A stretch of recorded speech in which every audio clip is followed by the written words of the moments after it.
जय सिया राम, जय हनुमान।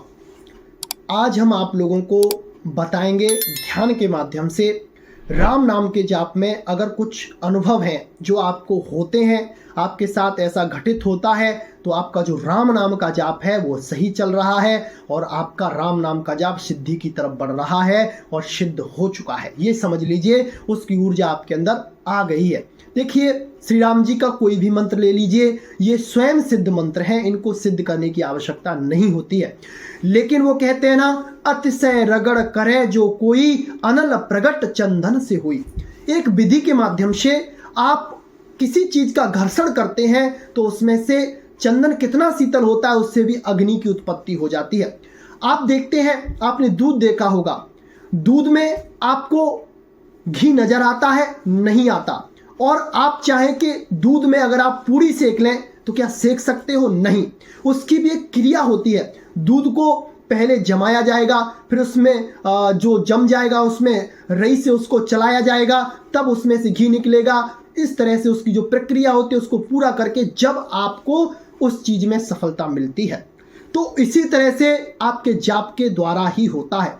जैसे ही आप राम नाम का जाप करते हैं या अपने इष्ट देव भगवान का जाप करते हैं तो इष्ट देव भगवान का जो जाप है वो आपकी तरफ बहुत सी चीजों को लेके आता है और आपको अनुभव भी ऐसे ऐसे कराता है। और ज्यादातर जो राम नाम के तीक्ष्ण मंत्र होते हैं, जैसे माता सीता का एक गुप्त मंत्र है जिसका जाप हम गुरु प्रदत्त रूप से करते हैं, तो उसके द्वारा आपकी समाधिस्थ अवस्था लग जाती है। और भी बहुत से मंत्र हैं, जैसे श्री राम जी का खंडाक्षर मंत्र है, गायत्री मंत्र है, ओम नमः शिवाय ओम मंत्र है। बहुत से ऐसे मंत्र हैं जिनके द्वारा आपको बहुत शीघ्र समाधिस्थ अवस्था में होकर गुजरना पड़ता है। जैसे ही आप ध्यान पर बैठे साधना कर रहे हैं और लगभग 10 से 15 मिनट में ही आपको आपके सिक्स सेंस पर, यानी कि जो आपकी भ्रकुटी है उसके मध्य एक हल्का हल्का सा खिंचाव होने लगे और मीठा मीठा सा दर्द आपको महसूस हो, बहुत अच्छा आपको वो लगे। और वह खिंचाव एक समय में आकर इतनी तीव्रता से इतनी स्थिति में बढ़ जाए कि वह खिंचाव आपको सहन ना हो और ऐसा लगे कि वह खिंचाव आपको एक दूसरी दुनिया की तरफ ले जा रहा है, आपको एक अंधेरे कुएं में ढकेल रहा है और एकदम आपको बहुत तेज प्रकाश दिखाई देता है। उसमें अपने इष्ट देव भगवान के दर्शन हो जाते हैं जिनकी भी आप उपासना कर रहे हैं, या फिर आपका जो स्थूल शरीर है वह इसी जगह पर होता है और जो आपका सूक्ष्म शरीर है वह सूक्ष्म शरीर आपका अलग हो जाता है आपके स्थूल शरीर से और आप लोक परलोक की यात्रा करने लगते हैं। यानी कि आपको सब कुछ पता चलता है कि मेरा शरीर यहाँ पे पड़ा हुआ है और जो मेरा सूक्ष्म शरीर है वो तरह तरह की जगहों पर घूम रहा है, मंदिरों को देख रहा है, नदियों में घूम रहा है, तैर रहा है, इस तरह के कार्य कर रहा है।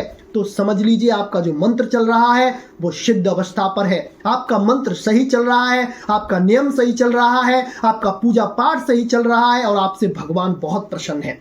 ये घटनाएं उन्हीं के साथ घटित होती हैं जिन पर प्रभु की विशेष कृपा हो जाती है और जिनका राम नाम का जाप जो है सिद्ध अवस्था को प्राप्त हो जाता है।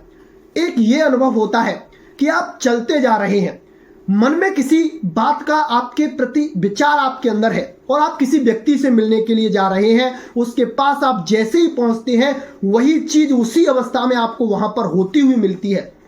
यानी कि आपका किसी चीज को खाने का मन कर रहा है या फिर आपको किसी चीज का लेने का मन कर रहा है या कुछ करने का मन कर रहा है और आप किसी से उसी उद्देश्य से मिलने जाते हैं तो वह चीज आपको उसी जगह पर वैसी ही तरह से मिलती है और वह जो आपका मित्र है उस कार्य को आप उसे करने के लिए कहता है। तो समझ लीजिए राम नाम के जाप के बल से आपके अंदर एक इतनी चुंबकीय शक्ति आ गई है, आपके अंदर जो दृष्टि की शक्ति लेयर्स हैं वो साफ हो चुकी हैं जो कि आपके अंतर्मन की शक्ति दूसरे के अंतर्मन की शक्ति से जोड़ रही है और आपको उन चीजों का आभास हो रहा है।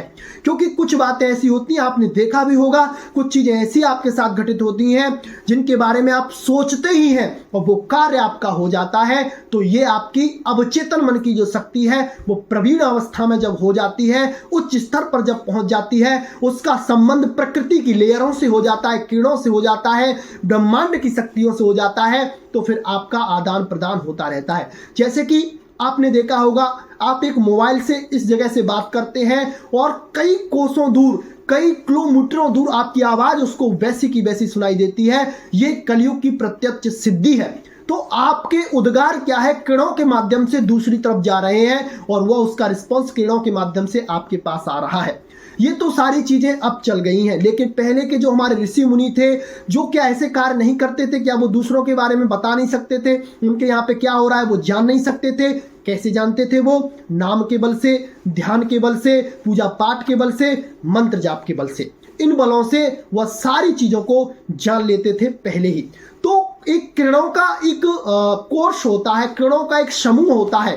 उस किरणों के समूह से जब आपके अवचेतन मन का कांटेक्ट हो जाता है, संबंध हो जाता है, तो वो कार्य आपका होने लग जाता है और आपके अंदर एक बहुत पॉजिटिव एनर्जी आती है और आप जिस भी मंत्र का जाप कर रहे होते हैं उस मंत्र की शक्ति, कृपा, सिद्धि आपको प्राप्त होती है। क्योंकि प्रभु की कृपा जिस पे हो जाती है तो फिर वह कार्य होने लग जाता है। जैसे कि जो कुछ भी आप मन में सोचते हैं वो कार्य आपका सफल हो जाता है।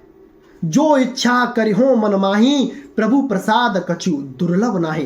प्रभु जिस पे कृपा करते हैं वो जो भी अपने मन में इच्छा करता है और वह अगर शास्त्र सम्मत होती है तो प्रभु उसे जरूर पूर्ण करते हैं। तो आज के लिए बस इतना ही। आशा करते हैं आपको यह जानकारी बहुत पसंद आई होगी। इसके लिए आपको धन्यवाद है। आप राम नाम के जाप से जुड़ रहे हैं और आप हमारे YouTube चैनल का सहयोग कर रहे हैं, राम नाम के प्रचार में अपना सहयोग कर रहे हैं। आज के लिए बस इतना ही। जय श्री राम, जय जय हनुमान।